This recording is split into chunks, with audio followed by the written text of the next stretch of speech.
अन्न शिजवताना मन प्रसन्न आणि शांत असावं, जेणेकरून जेवणात एक सकारात्मक ऊर्जा येते. हे बऱ्याचदा आपण बघा, जेवण करताना आपण जे काही विचार करतो, जे काही बोलतो, ते सर्व आपल्या अन्नामध्ये उतरलं जातं.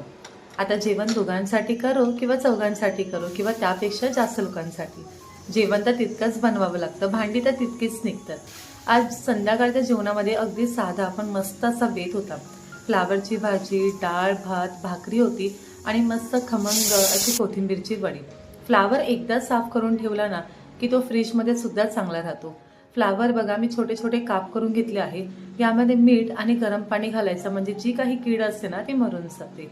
हे चॉपर घेतल्यापासून माझा बराचसा टाइम वाचला आहे, कारण कांदा किंवा इतर कोणत्याही भाज्या यामध्ये मस्त बारीक होतात. तर मी कांदा आणि लसूण बारीक करून घेतला आहे तो भाजीसाठी. एक दिवस आधी कढईमध्ये पुऱ्या तळून घेतल्या होत्या. आता त्याच तेलाचा वापर सगळं भाजीमध्ये, डाळीमध्ये करणार आहे. तर बघा, डाळीला अशी खमंग फोडणी बसली ना, की खरंच डाळ खूप छान होती. माझ्या माहेरी बोलायचे की आज डाळ खरंच खूप मस्त होणार आहे. आणि आता लग्नानंतर मला या बऱ्याच गोष्टी खूप आठवतात.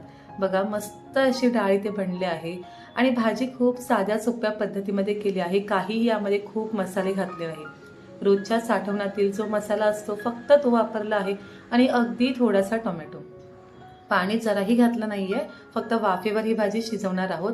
मोठ्या प्लेटमध्ये पाणी घ्यायचं, म्हणजे भाजी छान शिजली जाते. तर सगळ्या मैत्रिणींना एक छोटीशी टिप, भांडी एकदा तशी आवरून घ्यायची. जसं आपलं जेवण होत जाईल ना, भांडी आवरली की बघा, रात्री आपण जेव्हा जेवून बाजूला होतो ना, तेव्हा खूप भांडी जराही निघत नाही.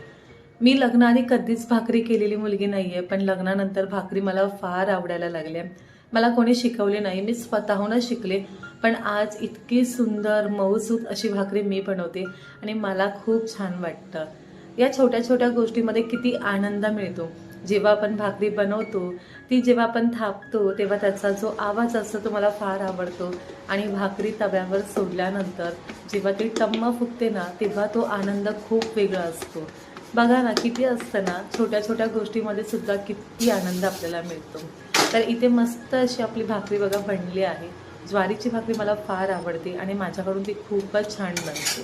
त्यानंतर इथे मस्त खमंग अशी मी कोथिंबीरची वडी केली होती. अजिबात बघा तेलामध्ये कुठेही सुटली नाही आहे आणि ही वडी खरंच खूप छान बनते.